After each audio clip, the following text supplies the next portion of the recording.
Uh, the gentlelady from Texas cited the Hyde Amendment, so I'd like to take a moment. I served on this committee and on Foreign Affairs with the late Henry Hyde, and I'd like to take a moment to create a perspective for just a moment for this hearing, because I think the hearing with Chairman Henry Hyde's portrait to your right, looking down, needs to be focused a little bit more on his legacy and a little bit less on what I hear perhaps on both sides of the aisle, where we're having a discussion perhaps beyond the scope of our jurisdiction and beyond the scope of what I think the chairman asked for. Many years ago, Henry Hyde came to California, and no surprise, he was well known for his pro-life position, and the California Right to Life group asked if they could meet with him. We were together for another reason, and he said sure.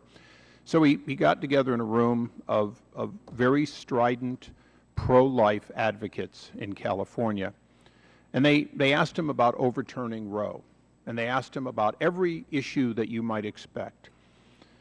And Henry, more eloquently than I ever could, redirected the conversation to why he was pro-life and why it was so essential that Congress take a position. And what he said, in my poor interpretation of Henry Hyde, was that a nation that does not provide respect for life is not a nation that he or anyone else could be proud of. That the life of the unborn and the concern for their welfare, the life of the newborn, the life of the infirmed, and the life of the elderly, all were issues which a civilized society had to promote. They had to promote it both publicly and privately. He never, as far as I know, supported broadly trying to reverse everything that was done, but he did stand for a question of, will we treat people with respect? And I bring that up before asking questions, because the questions from what I've seen in these videos, however obtained, seems to have a question of, are these individuals, not the organization for a moment, these individuals, do they have a respect for the sanctity of life? These are more than organs. These were unborn who now are hopefully providing life to others so they may live, or research. It's legal. It's part of the process.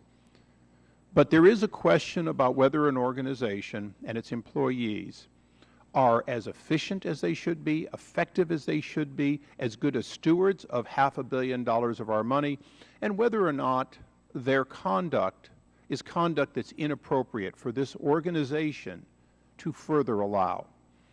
And I'd like to leave it at that, because I think the important thing for us to consider here today is, with our $500 million every year under any president, including President Bush for all 8 years of his, Planned Parenthood receives a large block of money, more than any other organization of its type. Other organizations, including clinics in my district, receive similar money for similar outreach to help women and families. These are funds that the Congress has decided, with your taxpayer dollars, that we will appropriate and deliver for this purpose. So, Mr. Bopp, I know your long history in the pro-life movement, but I'm going to ask you just one question. Assuming that this $500 million and other monies are going to be spent, shouldn't we make sure that they're spent to the best steward of that money for the most effective support of women's health? And shouldn't we take an interest in whether or not that organization and its employees are respectful and supportive of women's health and the quality of life for they and, in many cases, their children to be born, not just children not to be born? Thank you. Yes, I think that's a proper role of Congress. I mean, after all, there are hundreds, maybe thousands of providers out there who, if the $500 million was not given to Planned Parenthood, could receive those funds for these beneficial services that are not tainted by association with abortion, not tainted by their reckless practices in terms of procurement of fetal tissue.